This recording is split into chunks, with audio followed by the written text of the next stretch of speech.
Hello guys, welcome to our channel novel Shiksha. दोस्तों, आज की वीडियो राज्य की आधी आबादी की सशक्तिकरण अथवा नारी सशक्तिकरण के लिए राज्य सरकार की नीतियों और सरकार द्वारा संचालित किए जा रहे प्रमुख योजनाओं और कार्यक्रमों पर केंद्रित है।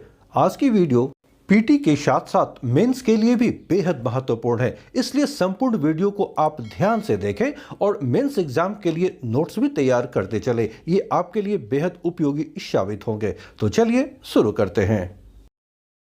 वुमेन एम्पावरमेंट अर्थात नारी सशक्तिकरण, ये है क्या अथवा इसका अर्थ क्या है? आइए पहले इसे समझते हैं। दोस्तों, सशक्तिकरण का एक बड़ा मानक है निर्णय लेने की क्षमता, अर्थात नारी द्वारा स्वतंत्र रूप से निर्णय लेने की क्षमता। व्यापक संदर्भ में देखूं तो महिला सशक्तिकरण का तात्पर्य है महिलाओं द्वारा समाज की वर्तमान व्यवस्था और तौर तरीकों की चुनौती में समान अवसर, राजनीतिक और आर्थिक नीति निर्धारण में भागीदारी, समान कार्य के लिए समान वेतन, कानून के तहत सुरक्षा, प्रजनन का अधिकार इत्यादि।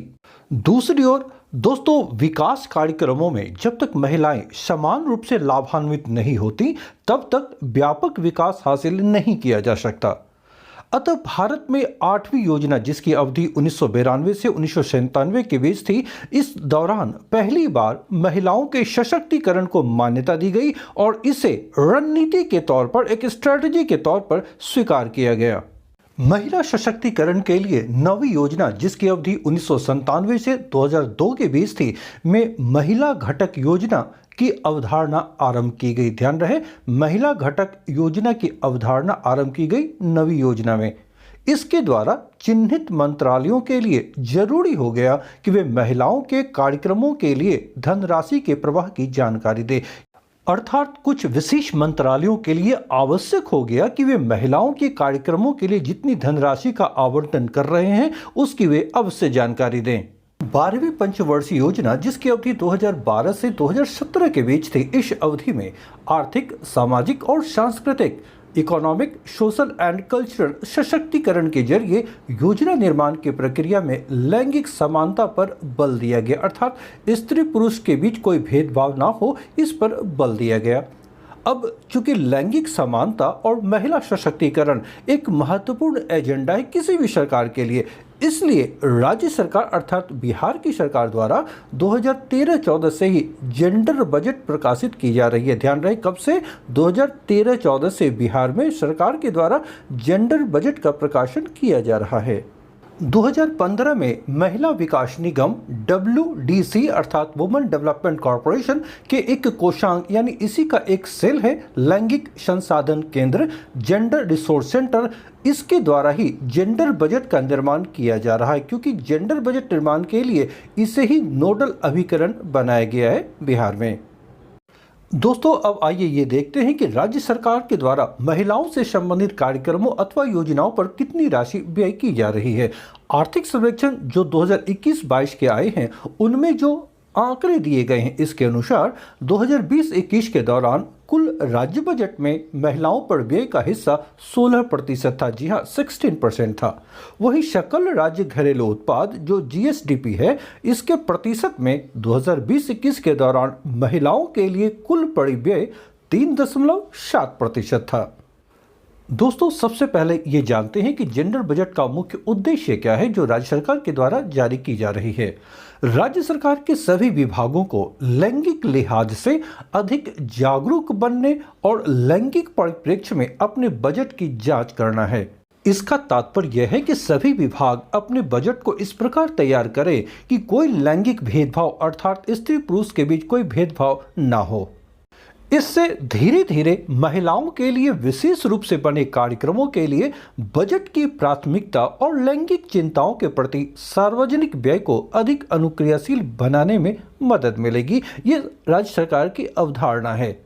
दोस्तों, जेंडर बजट में होता क्या है? जेंडर बजट बनाने के लिए पूरी तरह महिलाओं के लिए बनी योजनाओं को श्रेणी 1 में रखा जाता है, अर्थात इसके अंदर पूरी तरह यानी 100% महिला संबंधी कार्यक्रम ही शामिल होते हैं। अन्य कार्यक्रमों को श्रेणी 2 में रखा जाता है और यह माना जाता है कि उनमें कम से कम 30% व्यय से महिलाओं को फायदा होगा। लैंगिक असमानता से निपटने के लिए राज्य सरकार प्रत्यक्ष हस्तक्षेप के रूप में दो प्रकार की योजनाओं पर कार्य कर रही है। पहली योजना है बाल रक्षा और दूसरी सामाजिक एवं आर्थिक सुरक्षा कार्यक्रम। बाल रक्षा के लिए एक व्यापक योजना मुख्यमंत्री कन्या उत्थान योजना चलाई जा रही है, जबकि सामाजिक और आर्थिक सुरक्षा के अंतर्गत बिहार में जिन योजनाओं को संचालित किया जा रहा है उनमें प्रमुख है पहला लक्ष्मीबाई सामाजिक सुरक्षा पेंशन योजना, दूसरा कन्या विवाह योजना और तीसरा नारी शक्ति योजना। आइए इन समस्त योजनाओं को विस्तृत रूप से देखते हैं। बाल सुरक्षा के लिए सबसे महत्वपूर्ण योजना है मुख्यमंत्री कन्या उत्थान योजना। दोस्तों, मुख्यमंत्री कन्या उत्थान योजना महिला सशक्तिकरण की दिशा में राज्य सरकार के द्वारा उठाया गया एक बड़ा कदम है। इस योजना की शुरुआत हुई है 3 अगस्त 2018 को। यह दिनांक या डेट याद रखिएगा, 3 अगस्त 2018 को। वैसे बिहार सरकार ने अप्रैल 2018 से ही इस योजना को आधिकारिक रूप से यानी ऑफिशियली लागू कर दिया था। ध्यान रहे, यह योजना अप्रैल 2018 से ही लागू है, किंतु विधिवत इसकी जो शुरुआत की गई है ना, वो की गई है 3 अगस्त 2018 से। इस योजना के उद्देश्य क्या हैं? दोस्तों, इस योजना के जो उद्देश्य उनमें सबसे पहला है कन्या भ्रूण हत्या रोकना, दूसरा कन्याओं के जन्म का निबंधन यानी रजिस्ट्रेशन और संपूर्ण टीकाकरण को प्रोत्साहित करना, नंबर 3 लिंग अनुपात में वृद्धि करना अर्थात स्त्री पुरुष अनुपात में जो कमी आई है उसमें वृद्धि लाना, चौथा बालिका शिशु मृत्यु को कम करना, पांचवा बालिका शिक्षा को बढ़ावा देना, बाल विवाह पर अंकुश लगाना और सातवां कुल प्रजनन दर में कमी लाना। दोस्तों, इस योजना के तहत लड़की के जन्म के समय उसकी मां अथवा पिता अथवा अभिभावक के खाते में 2000 रुपये अंतरित किए जाते हैं, यानी उनके बैंक खाते में 2000 रुपया भेजे जाते हैं और 1 वर्ष पूरा होने तथा आधार के निबंधन के बाद उस बैंक खाते में 1000 रुपये और अंतरित किए जाते हैं। 12वीं कक्षा तक उनकी पोशाक के लिए उन्हें राशि प्रदान की जाती है।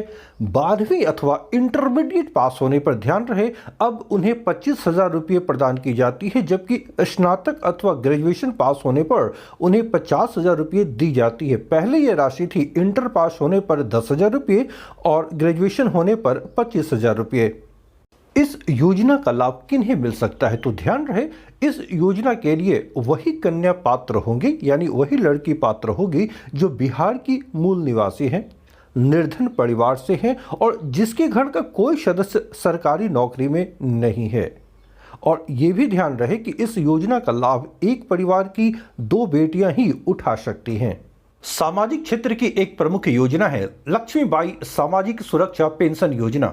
दोस्तों, इस योजना के माध्यम से राज्य में गरीबी रेखा से नीचे जीवन यापन करने वाली विधवा महिलाओं को, ध्यान रहे, विधवा महिलाओं को प्रति माह 300 रुपये पेंशन प्रदान की जाती है। यानी वैसी विधवा महिलाएं जो बिलो पॉवर्टी लेवल के अंतर्गत आती है, उन्हीं लोगों को 300 रुपये प्रति माह पेंशन दी जाती है। बिहार सरकार के सामाजिक सुरक्षा विभाग द्वारा संचालित इस योजना का लाभ 18 वर्ष से अधिक उम्र की महिलाओं को ही प्रदान किया जाता है। ध्यान रहे, सामाजिक सुरक्षा विभाग द्वारा इस योजना का संचालन किया जा रहा है और इस योजना का लाभ उन्हें ही मिल सकती है जिनकी उम्र 18 वर्ष से अधिक हो। दोस्तों, सामाजिक क्षेत्र की दूसरी प्रमुख योजना है मुख्यमंत्री कन्या विवाह योजना। राज्य सरकार द्वारा लागू यह एक सामाजिक कल्याण कार्यक्रम है जिसे समाज कल्याण विभाग द्वारा कार्यान्वित किया जा रहा है। यानी यह योजना भी किसके द्वारा संचालित है? समाज कल्याण विभाग द्वारा। शुरुआत कब हुई थी? तो इस योजना की शुरुआत की गई थी वित्तीय वर्ष 2007-8 के दौरान।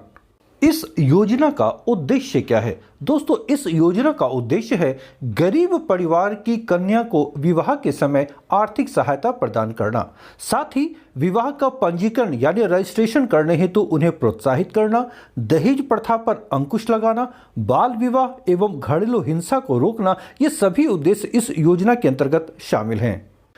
इस योजना के लिए कौन लोग पात्र हैं? तो इसकी पात्रता के लिए आवश्यक है कि कन्या की माता अथवा पिता बिहार के निवासी हों, यानी दोनों में से कोई एक बिहार के निवासी अवश्य हों। विवाह के समय कन्या की उम्र कम से कम 18 वर्ष और वर यानी लड़के की उम्र कम से कम 21 वर्ष अवश्य होनी चाहिए। किंतु यहाँ एक शर्त है कि पुनर्विवाह का मामला नहीं होनी चाहिए। दोस्तों, मुख्यमंत्री कन्या विवाह योजना ग्रामीण और शहरी दोनों ही क्षेत्र के परिवारों के लिए लागू है, किंतु परिवार वैसे हों जिनकी वार्षिक आय 60,000 रुपये से कम हो। इस योजना में कन्या को विवाह के समय 5,000 रुपये की राशि प्रदान की जाती है। सामाजिक क्षेत्र की एक बेहद महत्वपूर्ण योजना है मुख्यमंत्री नारी शक्ति योजना। दोस्तों, महिलाओं के सर्वांगीण विकास और सशक्तिकरण हेतु राज्य सरकार द्वारा मुख्यमंत्री नारी शक्ति योजना आरंभ की गई है। महिला विकास निगम जो WDC यानी वुमेन डेवलपमेंट कॉर्पोरेशन द्वारा यह योजना संचालित है और इस योजना की घोषणा 2007 में की गई थी। मुख्यमंत्री नारी शक्ति योजना का उद्देश्य क्या है? दोस्तों, इसका पहला उद्देश्य है राज्य की महिलाओं एवं किशोरियों का सामाजिक, आर्थिक और सांस्कृतिक सशक्तिकरण करना।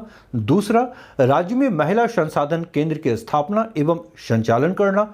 तीसरा, सेवा क्षेत्र, जी हाँ, सर्विस सेक्टर में कार्यरत महिलाओं का कौशल उन्नयन, स्किल डेवलपमेंट एवं रोजगार उपलब्ध कराना।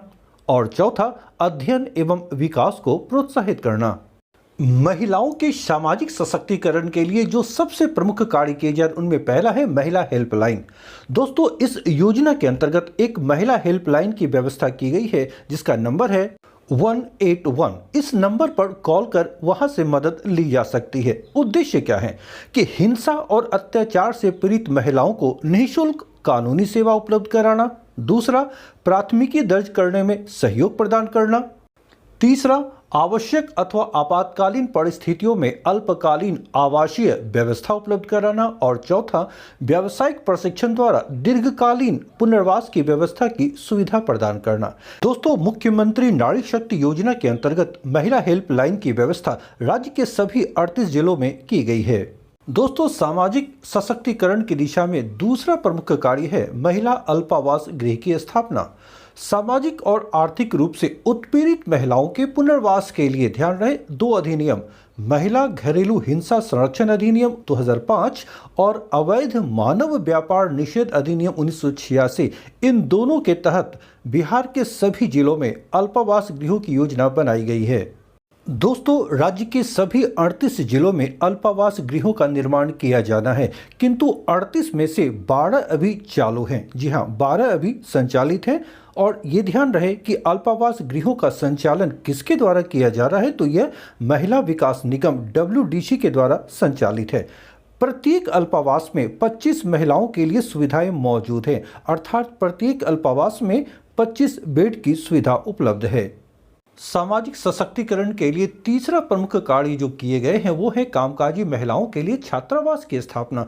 अभी तक सिर्फ 5 प्रमंडलों में ही महिला छात्रावास का संचालन किया जा रहा है। शेष 4 प्रमंडलों में जो छोटे प्रमंडल हैं वहां पर छात्रावास की स्थापना हेतु कार्रवाई की जा रही है।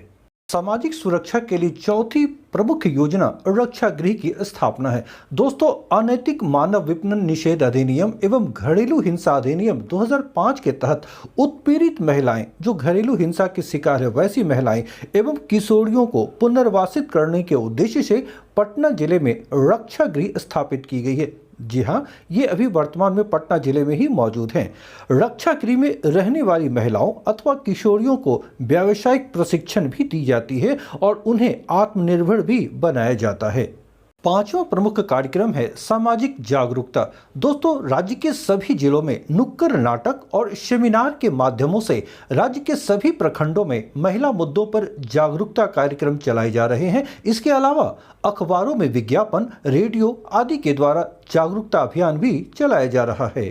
6ठा कार्यक्रम सामाजिक पुनर्वास कोष की स्थापना है। दोस्तों, इस कोष का उपयोग महिलाओं एवं बच्चों के पुनर्वास की आवश्यकता के लिए किया जा रहा है। 7वां कार्यक्रम सांस्कृतिक सशक्तिकरण का है। जी हाँ, कल्चरल एम्पावरमेंट के लिए महिलाओं अथवा बालिकाओं से संबंधित विभिन्न दिवसों जो समय समय पर दिवस मनाए जाते हैं उस अवसर पर राज्य में जिला एवं मुख्यालय स्तर पर विभिन्न प्रकार के सांस्कृतिक गतिविधियों का आयोजन किया जाता है, विशेष रूप से जागरूकता बढ़ाने के लिए।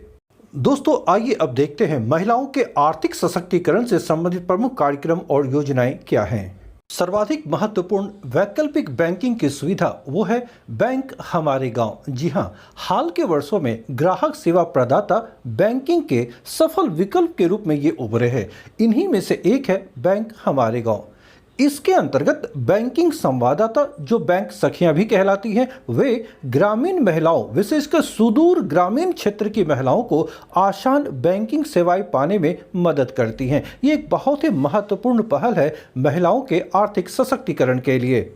महिलाओं द्वारा स्थापित गव्य यानी डेयरी उत्पादक कंपनी दोस्तों जीविका और राष्ट्रीय गव्य विकास बोर्ड अर्थात नेशनल डेयरी डेवलपमेंट बोर्ड, जो एनडीडीबी के नाम से जानी जाती है, कि तकनीकी सहयोग से सहरसा में, याद रखें, सहरसा में सितंबर 2017 में कौशिकी महिला दुग्ध उत्पादक कंपनी लिमिटेड की स्थापना की गई है। याद रहे, सहरसा में इसकी स्थापना की गई है।